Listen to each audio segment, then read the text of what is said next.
welcome yet again to an amazing month where we're going to share very interesting stuff about business. Business group coaching is back. This business started in 2019 on the cusp of COVID. Right now, the entire organization has over 30 people. If that is not growth, you see what I meant when I told you we were bringing somebody with results to show? That the reason why I need to have this is that people who follow me are mostly sinners. So they need to hear the word of the Lord. So he knew how to calculate cost of goods, he knew how to purchase, he knew how to price, he knew how to repair, he knew even how to collect debts. You strongly believe Jesus was a businessman? Yes. Anyone who sets up a business to work in it, you created a job for yourself. That business will fail. When the leader sees small, the business is definitely going to stay small, and so is everyone in it, trapped in the smallness. Exactly. You who think the business people are not in kingdom business. Ooh.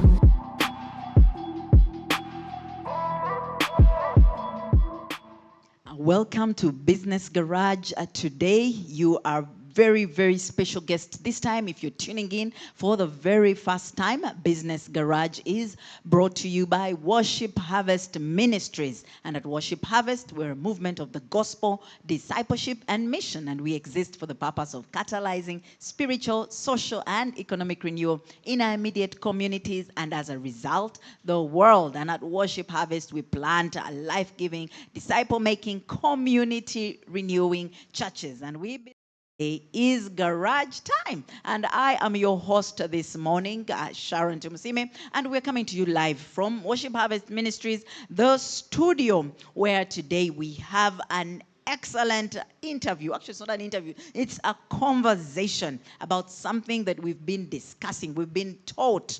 If you've been part of Worship Harvest and you have attended Garage last Sunday and attended MC Live on Wednesday, you definitely know what I am talking about. We have been talking about the anointing for land and buildings. So today we have a conversation in line with that. So quickly do share this link, invite your friends, your family members, everybody today. This is not only for business people. Some of you don't watch because you think it's for business people only. This topic affects each and every one of us. So go ahead, share that link, forward it to your friends, family members, share it on your WhatsApp status so that your friends do not miss out. Your colleagues, business partners, associates, your spouse, come on, let them know that they definitely must tune in to Business Garage today. And at Business Garage, we equip and resource kingdom men and women to go and influence the marketplace for Jesus by giving you kingdom practices as a business owner. That's what we do on Business Garage. And Business Garage is part of the Business Leaders Network, which is a part of Worship Harvest Ministries. If you would like to join BLN, that's the Business Leaders Network of Worship Harvest Ministries, you can just type in the chat and someone will tell you how to join, or you can ask your location pastor. If you're a member of Worship Harvest Ministries, they'll be definitely able to connect you to a Business Leaders Network near you where you can get resourced. And Business Leaders Network, we come off on 3 pillars. That is coaching, community, and capital. And coaching is where we learn, and then community, where we meet each week to discuss, to learn, and share. And capital, we can just give you advice on how you can gain that access to the capital that you need and your business. And today we are privileged, we are fortunate and honored to have with us somebody that understands the whole conversation of land and houses and buildings. She does it for a living. She's been in that space for over 20 years. So today we have the privilege of hosting with us a chartered surveyor, yes, and a managing director in the leading real estate and property development companies in Uganda, consultancy firm, Knight Frank Uganda. So welcome with me, Judy Kyanda Rugasira, who is here with us today to just share more on this topic. You are most welcome, Judy. Thank you very much, Sharon. Thank you very much, Sharon. It's a pleasure to be here. I hope you can hear me. Yes, we can hear you. It's- Judy was here a couple of months ago. She was here in February, if you remember, and we had a conversation, but today she is back. We thought, why not? We're talking about land and building, so the best thing right now is to have somebody to just shed more light. Apostle has labored to teach us to make sure that we aspire, we dream of, and we just get to understand that it's not enough to have mansions in heaven. We should also have mansions here on earth. You know, His will be done in heaven and on earth as it is in heaven. So we should definitely have land and mansions here as well.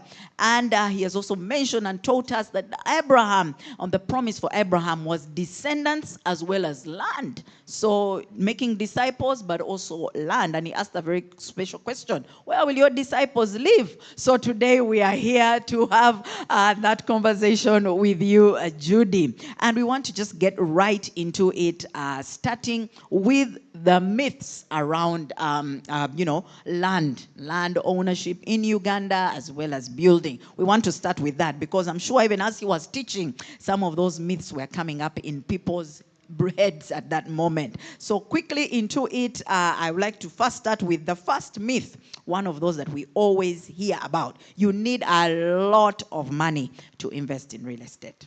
Not true. It's not true. That is not true.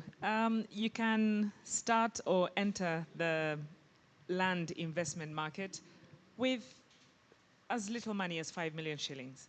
Yeah. It really depends on where you want to buy, the size of land that you want to buy, and where you want, and when you want to buy it. Yes. So there isn't a specific amount that you need to have to enter the land market, but obviously the more you have, the bigger the plot of land you can get. But also there is a price, there's land at different prices. You can buy a plot of land for 5 million. A little further out, you can buy a plot for 10 million. Yeah. A little less further out. Yes. So I don't think it's true to say that you need a lot of money before you can actually become a landowner. Yes. You need some money. You but need not- some money. Not a lot. Not a lot of money. Yeah. All right. So that one has been demystified. So if you were listening to the teaching while thinking that has been demystified. And then somebody else mentioned that you need a lawyer or don't need a lawyer to buy property. Is there a need for lawyers in this whole land transaction business? Absolutely, Yeah. absolutely. Legal advice is critical when you're going out to buy land, especially if you're a layperson and you don't, have a lot of legal experience. I would advise you to seek the services of a lawyer to guide you through the whole due diligence approach, to help you with your sale agreements, to help you through your whole transactions. Yes. It's important, yeah. All right. So we would be advised to get a lawyer or seek some advice. So go in there in your missional communities, ask. There could be one of your missional members that's a lawyer that will be able to guide you. So the only real estate worth investing in is the one in Kampala. Not true. Yes. Kampala's getting very saturated. Kampala's getting very crowded. So Kampala's expanding and moving. That's why we now have what we call the Greater Kampala Metropolitan Area. Yeah. The city limits keep pushing further and further and further out. So the capital city is not the only place that you can invest in and buy land or property. We're now looking at Wakiso, we're looking at Mpigi, we're looking at Mukono, we're looking at Kira. So we're slowly getting out of CBD, out of Kampala, and into the Greater Kampala metropolitan areas. Yes. And it's valuable. It's worth investing in. Absolutely. Absolutely. All right. Okay. There's one about freehold, the land tenure systems in Uganda. That all land in Uganda is freehold. No, that's not true. We have freehold land, we have Milo land, we have leasehold land, we have Bibanja. So no, Yes. That's not true. So it's important to know which one you buy. Which one you're buying, yes. All absolutely. right. Okay, so not all land is freehold, guys, okay?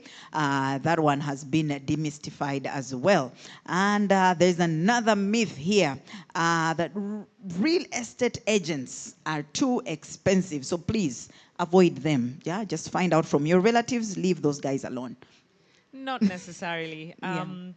And there's always an option of negotiation as well. If you Yeah. find them expensive, there's always an option of negotiating on what their commission is going to be. But in many instances, they're useful and they're helpful as long as you make sure that you get a legally registered or recognized estate agent, Yeah. and not just any old broker that you have got no track record of, Yeah. or has no legal standing to do what they're doing. You've got to be very careful, because not all the estate agents out there are genuine. Yeah. So there are some unscrupulous agents out there, so you need to be very careful. Yes. But certainly their fees are negotiable. Fees are negotiable. Yeah. All right. And then the last one, that it's a myth that real estate always appreciates. Is that true? Does it always appreciate, guaranteed? Well, land generally tends to appreciate in value, so Yeah. that is true. Yeah.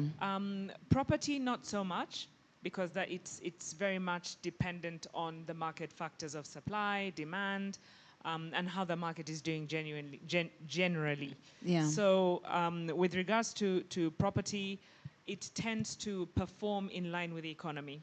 Yeah. If the economy is growing, then the real estate sector is also performing well. If it's not, if the economy is not as active, then the real estate sector also tends to be soft and slower. Yeah. So in that instance, the answer is no. The property market doesn't necessarily appreciate Yes. over time.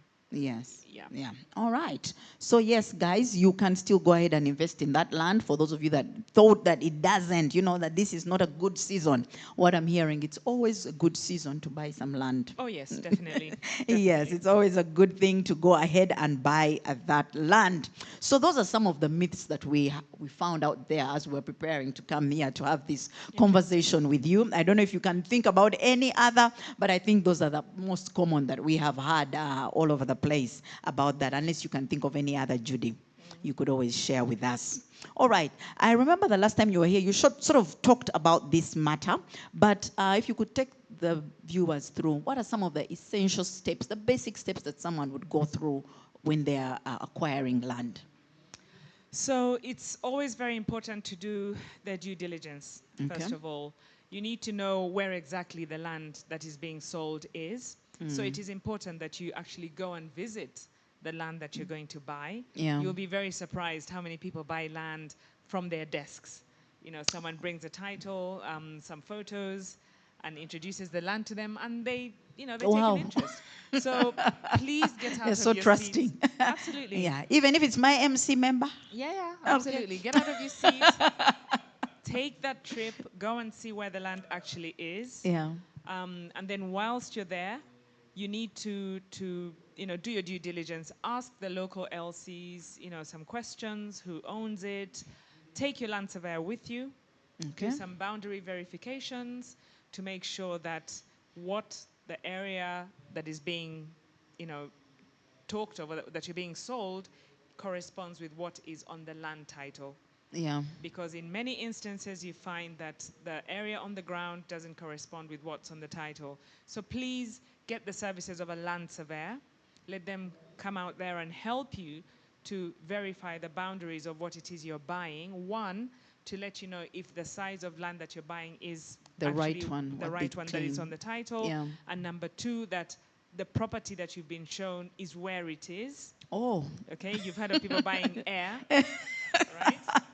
So Yes, yeah. So you've got to make sure that with the help of your land surveyor, because if you're a lay person, sometimes you wouldn't really know if the plot number Yes. is what is on the title, because the You plots can't, are not yes. labeled. Yeah. And they're not marked. So it would be really helpful for you to go with a land surveyor so that they can actually walk you through the boundaries and ascertain that the plot number on the title is where you are standing. Yeah. And that is the land that you're actually buying. The other thing that you'd need to do is to through the land surveyor, just make sure you're not in a swamp, make sure you're not in a wetland, make sure that the land is not waterlogged and you can't actually develop it. Yeah. That will really help, because you might end up, paying for something you can't use. So it's important to make sure that you actually go through the pains of taking a land surveyor to help you with that. Yeah. Yes. And then when that is done, obviously you get back and draft a sale agreement. Very important to formalize and put on paper by way of a sale agreement, your discussions, your transactions, and your negotiations have got to be documented by way of a sale agreement, and you can use a lawyer to help you do that. Make sure you capture all the terms of your agreement that you've agreed on. Make sure they're all captured and included in the sale agreement, including the payment terms, when they will be paid, when the title will be handed over. Oh. You don't just sign the transfer form and leave it at that and hope for the best. So you agree on all that. Who's paying the stamp duty? Who's paying the legal fees? All this needs to be agreed upon. What deposit is being paid initially? When will the balance be paid? What happens if you default on the agreements that you have on the payment terms? So all these are really important, and you need to capture them in the sale agreement. Sale agreement. That's so it cannot correct. be a one-liner. I have sold you my land. No. Yeah. You need to capture a few more details in there. Yes. And then once that is done, obviously you money exchanges hands. You've got to make sure that stick to the terms of the agreement. Money exchanges hands. Title exchanges hands as well. And you also need to know when you can take possession. Because just because you've bought and paid for the land today doesn't necessarily mean that tomorrow we can start clearing and start building. Exactly. Okay. So it's very important. Yes. Yeah, very important that's an to interesting out, one. Yeah, yes. to find out when you can actually take possession of and the land and that you've agree bought. as well in there. Correct. Yes. All right. I guess people are learning. I hope people are learning that as much as they said go buy land, you need to know some of these key things, especially the part of capture everything in the sale agreement. Yes. Yeah, just because they're in your MC, please don't just buy land and say thank you very much and give them money. Okay. And so once they have done that and I have acquired my property and my land title, then what? Is that it? Is there a place I need to go? Do I need to go to lands? Is there anything else that someone needs to know? Well, hopefully, when you do your legal due diligence, Yeah. your lawyer will have done a search, what we call a search from the Ministry of Lands. And that search will inform you as to whether there's an encumbrance, Okay. whether there's a caveat, whether there's a mortgage. And when there's a mortgage, then that is called an encumbrance, and it's registered on the title. So when you do the search, hopefully, from Ministry of Lands, it should give you all this information. Yes. And it's very important that you know what the status of your title is before you actually go ahead and pay for it. So that's the due diligence that I was talking about. So you're talking about, that's part of it as well. Yes. All right. I think that's the most important part probably of this whole land transaction. Don't just trust. You need to do the due diligence and find out that this is really a safe investment so that you can avoid buying air. Yeah, we are buying land, not buying air, guys. So please make sure you do what you're supposed to do. There are fake land titles all over the place. All sorts of things are going on. And once some people have seen the flyer, they'll be like, those Worship Harvest guys want land. And, you never know who could show up. But we also have a space in Worship Harvest, HMC, where you can buy some plots of land that you can trust. Yes. And it is not air. Yeah, so please contact your HMC coordinator and you can, find out what is happening in HMC. That's Harvest Multipurpose, and find out if you can buy land there as well. They are selling right now, actually, very good prices, so do refer to them. All right, and someone was asking, limited budget. So I have a limited budget, or I don't have enough money, because we all want to acquire some of this land. What are some ideas you think people can acquire land? Well, I don't have enough money right now, but what are those ideas? Are there any ideas around that you can use to acquire land even when you don't have a lot of money, quote unquote? Well, you just talked about HMC. Okay. So you can pull money together.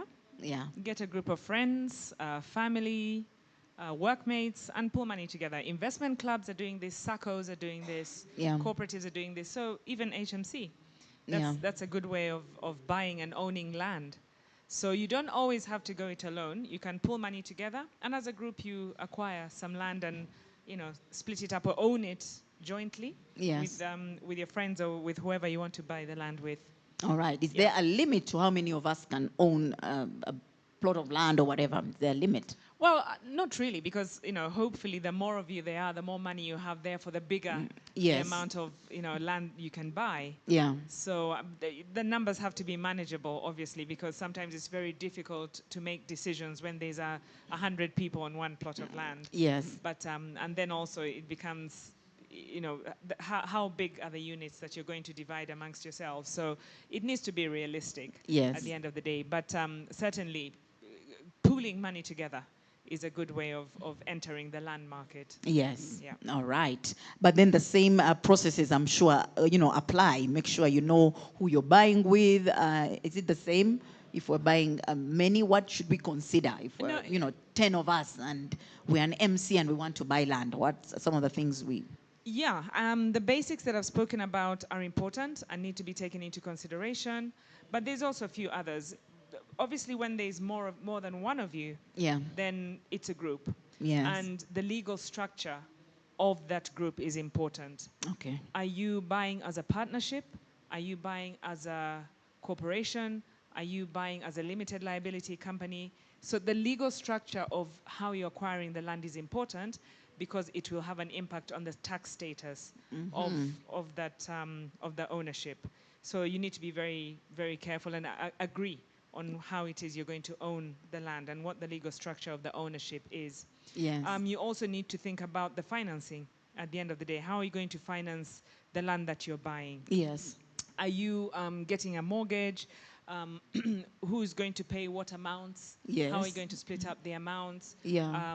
Are you getting debt? I've talked about that. Who's going to cover the expenses?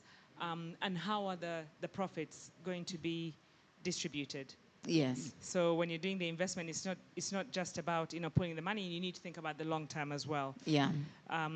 Because it's all very well acquiring the land, but someone has to look after it. Someone has to maintain it. Yes. Who's that going to be, and who's going to pay for that? And how do you pay them? Yes. All these for need to all be that. agreed upon. Yeah. I would say you also need a clear vision of what it is you want to do.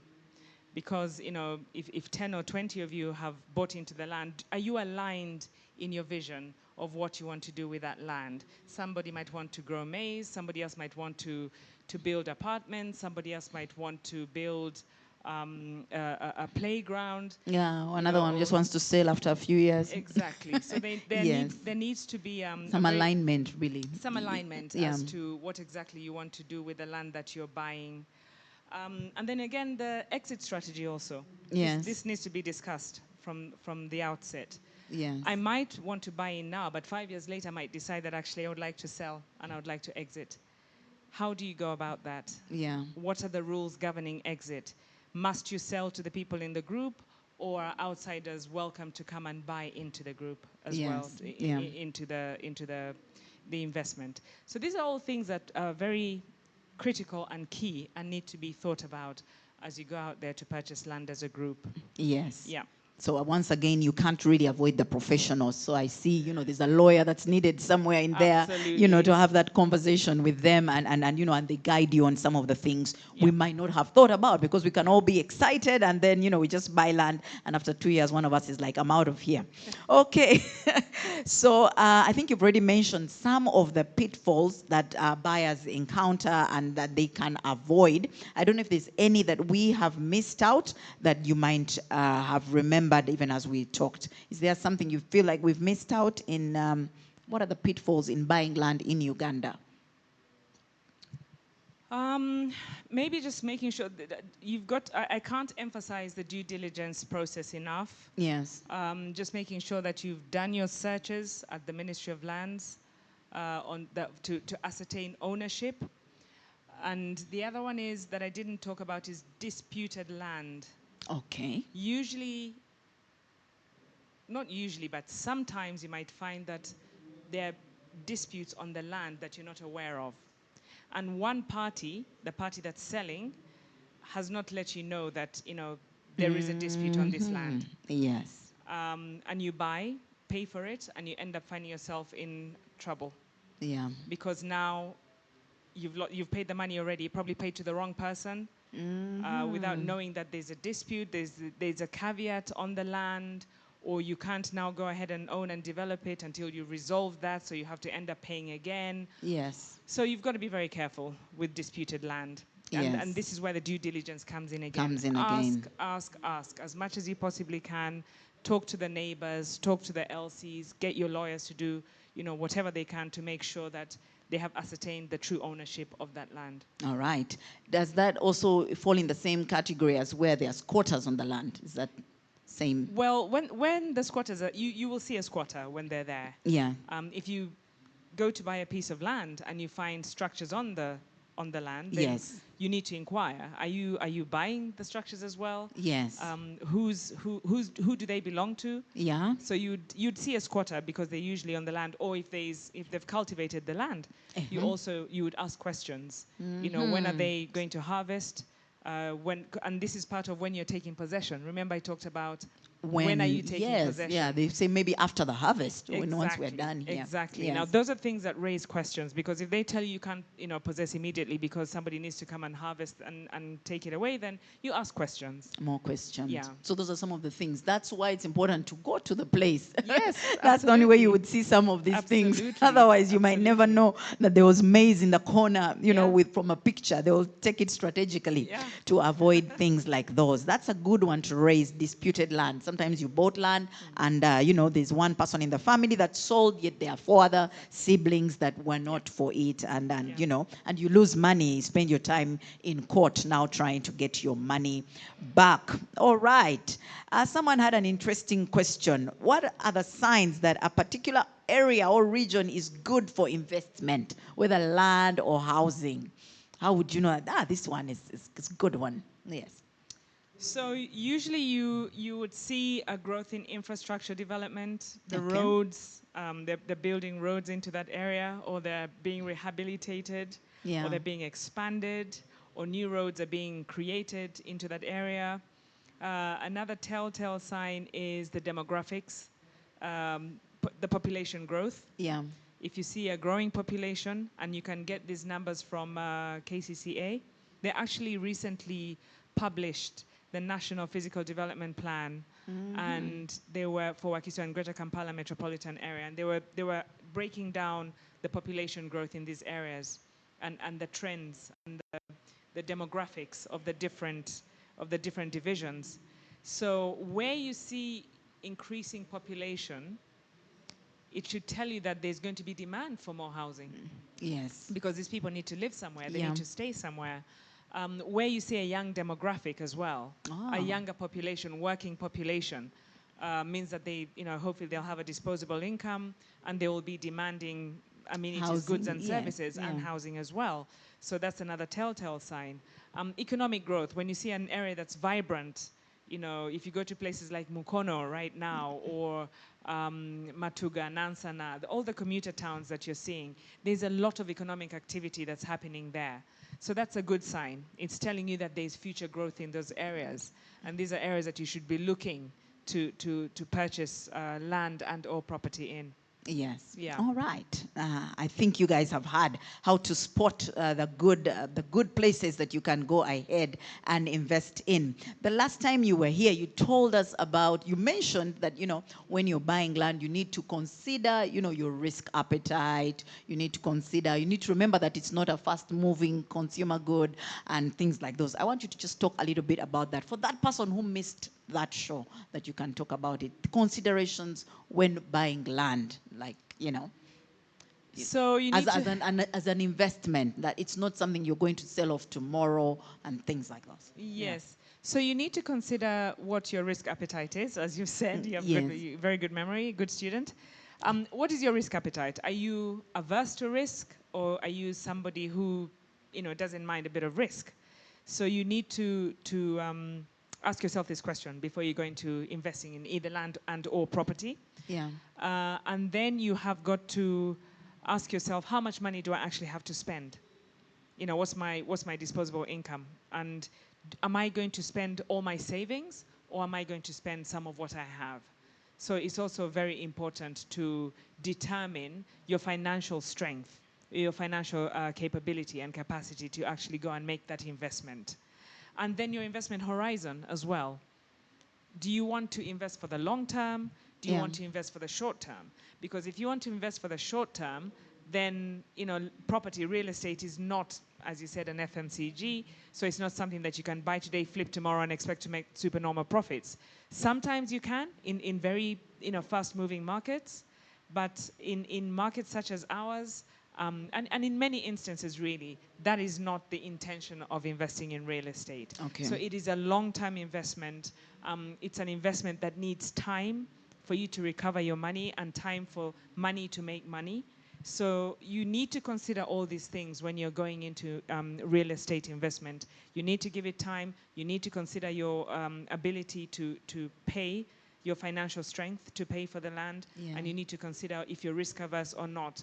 That will help you determine which or where you buy. Yes. And what returns you're looking for. All right. Yeah. Okay. I think you guys have heard. I'm going to ask you an interesting question. As you were listening to the sermon, what were some of the things you were thinking about? I have to run and buy land. That's yes, yeah. That's what I took out of that. And indeed, on yesterday, I was out in Nakosi looking at land that's owned by the church. Beautiful land, incidentally. And I will really, I'm very interested. And I would encourage everybody who hasn't been to look at the plots of land that HMC is selling to go out there and look at it, because it's beautiful, beautiful pieces of land. It's going very quickly. So I think, and for me, the comforting thing is that, these are people that they're members of our congregation. Yes. So it would be wonderful to live in a community, or to own land in a community of people that that you have the same values, hopefully, and you're in the same spirit with.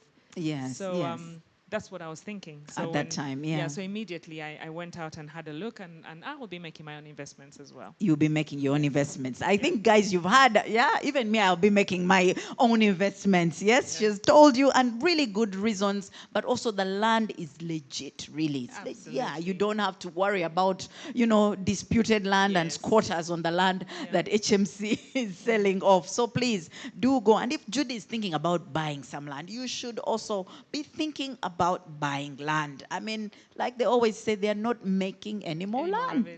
God is not creating new land. What is there is what is being taken. And do not listen to stories, that the richest guys are selling off and not buying any more land. Please go ahead and buy that land. And I would like you to also talk to a student. If there's a student, a young person that just started work, what would you tell them about land ownership? Yeah. It's a good investment to make. And HMC is offering this land where you can pay in installments. Yes. So, and that really is a blessing, and it's a good thing, because not very many sellers will give you that opportunity to pay over time. So even the students who are out there with the little savings that you have, you can actually start now and just slowly be depositing onto that land. You don't have to have all the money all at once. Yes. Especially with specific reference to HMC. But if you keep depositing little by little, and they're smaller parcels, if you want bigger ones, you can buy many together, or you can buy, a small 50 by 100. So there's opportunities to either be a large landowner or a small landowner. Yes. And the parcels of land have been split up into affordable but decent, reasonable sized plots, which can be developed with a bungalow. So, it's a good investment to make, and I would just encourage them to save and look towards purchasing that land. All right. I think, guys, you've heard it. Don't say that, other people are telling you. I told you she's an expert, and she's encouraging us to go there and see. So I think HMC should be ready. Their phones are going to be so busy. Everybody is going to be calling them and trying to acquire some of that land. It's always a great idea. Talk to the business owner about land. Is it an easy process, the same way it is for an individual as it is for a business to acquire land, or not? Oh yeah, the principles are really the same. Yes. The principles are the same. And I'm assuming that for a business, because they're bigger and they have more money, they're able to afford, a bigger parcel of land and probably part with bigger amounts of money. So the principles really remain the same. For a business. Yeah. Yes. And land outside Uganda, if I want to buy, say, in Kenya, what are your thoughts as a business, really? Yeah. charity begins at home. Let's start, investing in our own country first. All right. And then we can move out there as a secondary investment. All I right. always believe in that. Yes, Yeah. yes, in investing at home. So Yeah. guys, first clear the one that's here before you think of, owning lands all over the globe and the continent, And there's another question here, and even as we try and wrap this up, there's always many of them. And which one was it? I think you've talked about the scams. Yes. Any government incentives for investors in the real estate section? Any that you know of? Is that a trick question?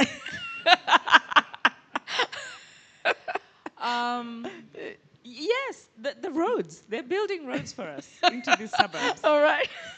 Infrastructure Yes, is yeah. an incentive. Yes. But seriously, that is one of the things that government has really invested a lot of money in, is building the roads. Yes. And really opening up the suburbs. And that's why we've managed to have so many commuter towns. I don't know if you've read one of our commuter reports. Yes. On commuter towns. You'll notice that a lot of those commuter towns are at the end of newly Yes. constructed roads or rehabilitated or widened roads, which has opened up the greater Kampala It's metropolitan true. area. Yes. And that is something really good that government has done. Utilities are there, water, electricity. Most of Kampala's and greater Kampala is now connected to Wi-Fi and telecoms. Yes. So, and fiber even. So I think in that regard, government has done something. In the It area would of be good- infrastructure. Yes. Infrastructure. It would be good if we would see a few more incentives. Yes. Like, tax holidays, rollover. If we could get VAT recovered Yes, from land, developments. yes, and development, from real estate development, or if you can roll it over, and many other, bringing the utilities to the parcels of land. And we just have to, the developer then just has to concentrate on putting up the houses, and if they could do the road infrastructure within the estates as well. The estates, yes. Bring the electricity, bring the sewage and drainage services, bring the water to the gate of the development estate, and the developer just has to get on with the Yes, development. yeah. Right now, the developers Which makes are it having to do even everything. more affordable. Yes, Exactly, yeah, yes, exactly. yeah. But now the developers having to incur those costs which they can't recover. Yes. So it makes the properties expensive. Expensive, yes. And therefore we can't really afford to build affordable housing. Yes, yet. So Yes. never know. Never know. We have to be hopeful Yeah. that hopefully it will change and they'll be able to do some of these things, allowing us to get affordable housing. The last Absolutely. time someone was asking actually about affordable housing, why aren't more real estate developers building more of these affordable housing spaces? But I think you've already answered that. That's part of the reason why it is that. And even as we wrap up, how has been the uptake of these rentals and things like those in the sector? How has it Very been? good. Rentals are doing very well Yes. because it's a sweet spot in terms of affordability. Yeah. And you find that a lot of the young professionals and the working, middle income segment of people all live in these rentals. Yes. Remember, we have an acute shortage of housing in Kampala. So even the little that's available is being rented by those who should be owning property, really, so to speak. Yes. So the more we build, the better it is for us, because Yes. the shortage is nowhere, and we're falling more and more behind in terms of the number of housing units that are really, required, yeah? because we cannot build fast enough For the population. for the demand, Yeah. the effective demand that is out there.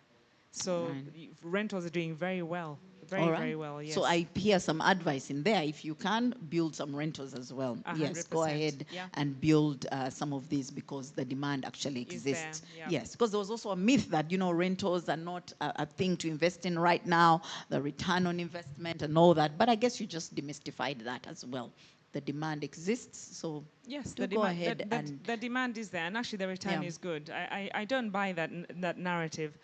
Yes, there is tax on rental income, yeah. but still, the returns are better than actually. They're higher returns for the rental the rental property than for the prime. The returns on the prime Interesting. prime apartments in the more prime suburbs. Oh, Believe it or not, yeah, we can go as high as 15% return on investment, rental return on investment, return on rental investment. rental than- investment. Yeah, than you can with the prime apartments in Kololo.